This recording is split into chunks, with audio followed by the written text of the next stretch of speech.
Hi, I'm Deyanira Ramirez, Executive Director of the Bronzeville Museum of Fine Art, and I'm here with Carol Plum, Board of Directors. We would like to invite you to the 5th Annual Resaca Show.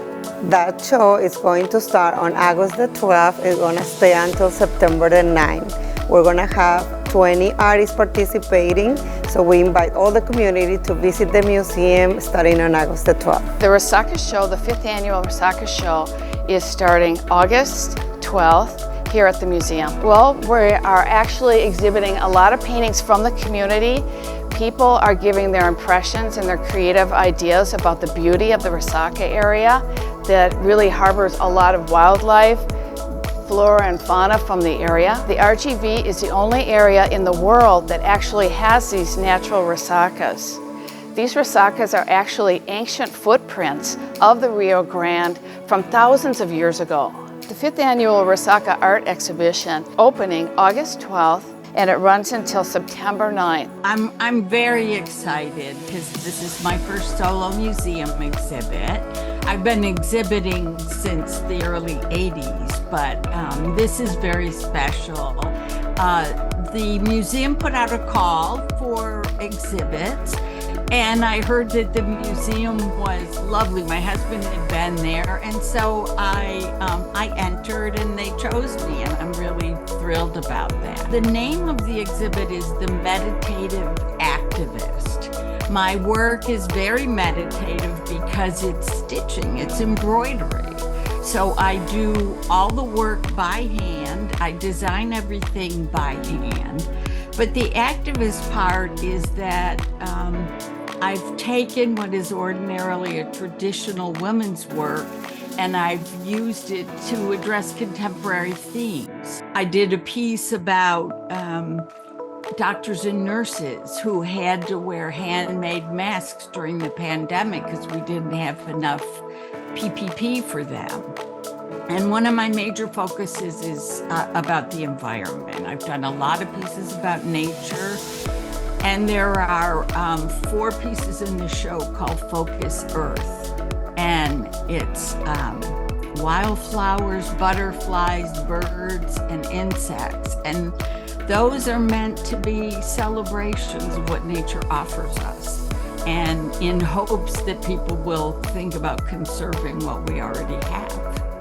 And I also did a whole alphabet, an illustrated alphabet, and that was my pandemic project. The exhibit will be up till September 3rd, so please come and see it. Yeah, my work, mostly my focus in art has always been figurative art, not necessarily portraiture, because I don't really attempt to do a perfect likeness like a glamour shot, but figurative work about the human form, the body, sometimes the whole person, including the face, but it's not really portraiture like pictures. This is one example of a work in progress. That's an older one of my youngest son. When I say older, it's from 2022. That one's also possibly going to be included in the show at the museum. This is my first museum solo show and one of my first major exhibits in a lot of years. I've always been an artist. From like first grade, we had a teacher that one of her best friends came in voluntarily to teach us about art, and at that point she was telling us things that are incredibly far out of the box for kids at that age, like leave your erasers in the desk, we're not going to use that. Whatever you do is going to be what it's supposed to be. As soon as I was able to choose any kind of class, I would take art classes. Yeah, I'm beyond blessed, beyond thrilled to be able to exhibit.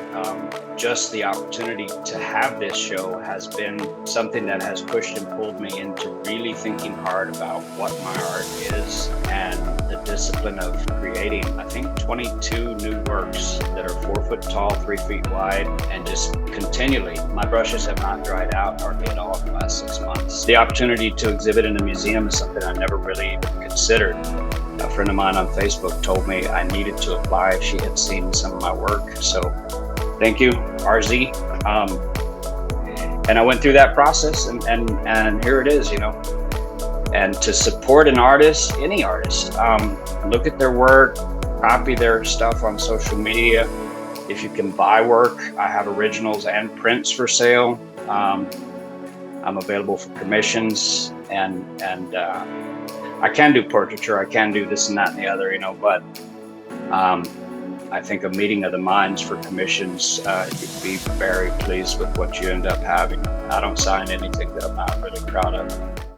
Be sure to check out the event, and if you do need more info, then you can definitely visit their website. It's listed there on your screen. It should be a lot of fun for sure. We hope to see you out there. But for now, that's all we've got. Thanks so much for watching Valley Por Vida.